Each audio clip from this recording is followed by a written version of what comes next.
Assalamualaikum warahmatullahi wabarakatuh. Saya Alda Syafitri dari kelompok 3.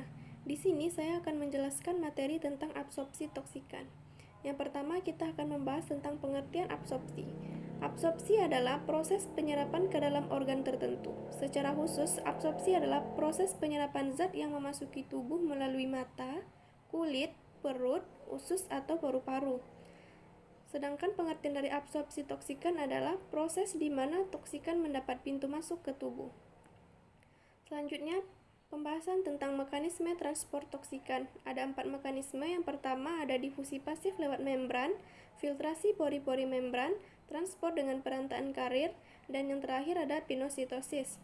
Yang pertama kita akan membahas mekanisme yang pertama, yaitu difusi pasif. Sebagian besar toksikan melewati membran sel secara difusi sederhana.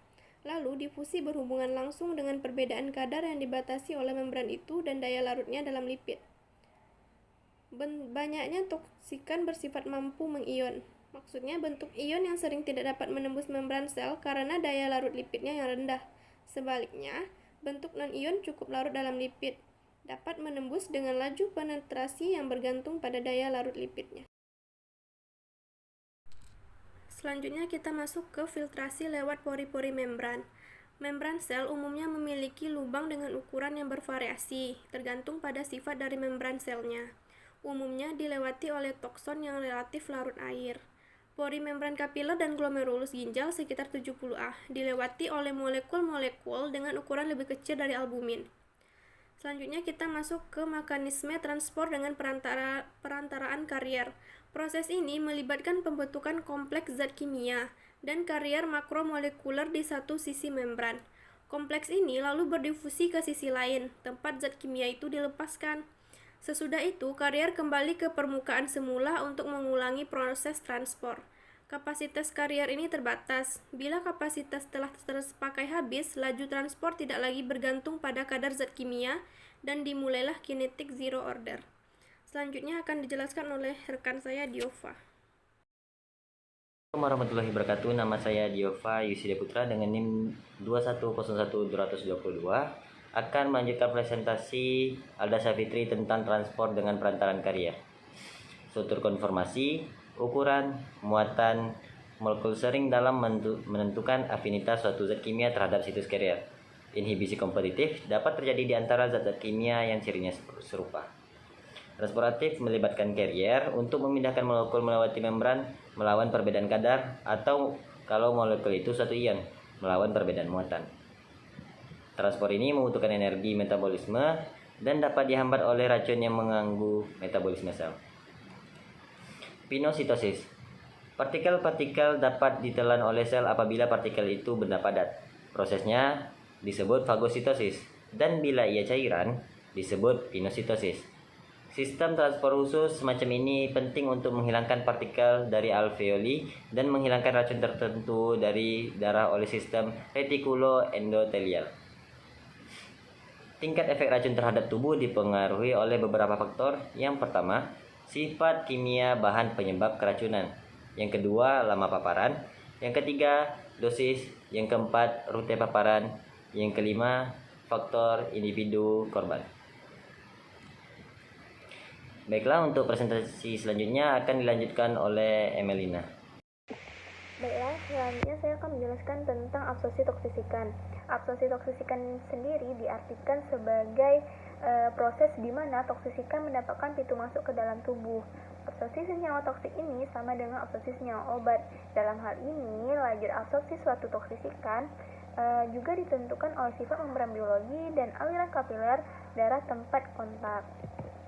Untuk alat absorpsi toksisikan ini ada 4. Yang pertama itu melalui kulit, melalui saluran pernapasan, melalui saluran cerna atau saluran pencernaan, kemudian yang terakhir itu melalui injeksi. Yang pertama itu melalui rute melalui kulit. Kulit kita terdiri dari 3 lapisan, yaitu epidermis, lapisan terluar, dermis, lapisan tengah, dan jaringan sukutan, lapisan paling dalam. Absorpsi bahan toksik melalui epidermis ini ditentukan atau bergantung pada kondisi kulit sendiri, kemudian ketipisan kulit, kelaratan kulit pada air, kemudian aliran darah pada titik singgungnya. Selanjutnya, Absorpsi terjadi bila xenobiotik dapat melintasi membran epidermis dan dermis melalui folikel, sel-sel keringat, dan kelenjar sebasea atau kelenjar minyak. Nah, untuk xenobiotik sendiri ini merupakan zat asing yang masuk ke dalam tubuh manusia, seperti obat-obatan, insektisida, zat kimia tambahan seperti pewarna, perasa, pengawet.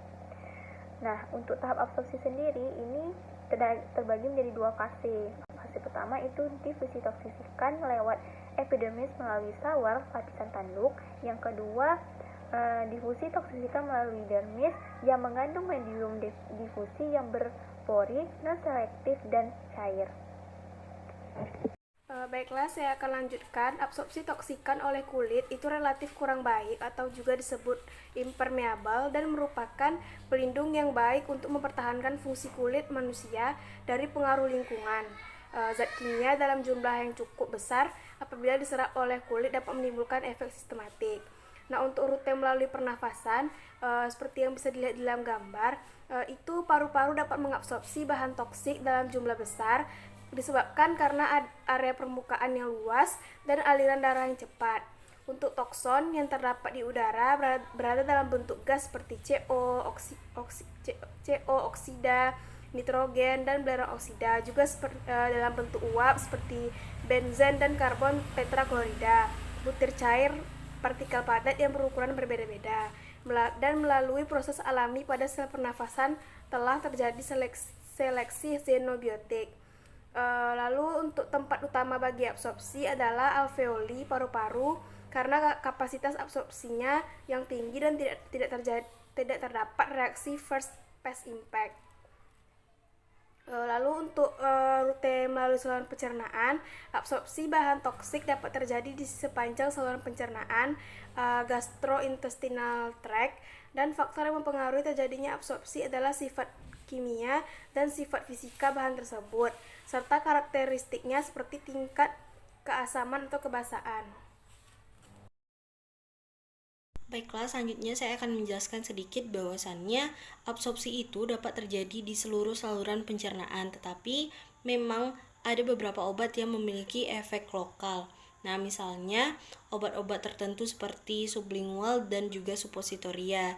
Nah, di mana penyerapan obatnya itu atau absorpsi obatnya langsung terjadi di area pemberian obat. Namun, biasanya atau umumnya sendiri mulut dan rektum itu tidak begitu penting bagi absorpsi zat-zat kimia dari lingkungan. Nah, suatu toksikan itu sendiri melewati saluran cerna bersama makanan dan minuman sebagai obat ataupun zat kimia.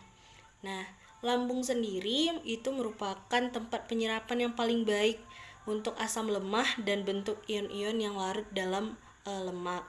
Nah, untuk basa lemah yang mengion dan tidak larut dalam lemak tidak mudah diserap oleh lambung. Pada umumnya diserap oleh usus.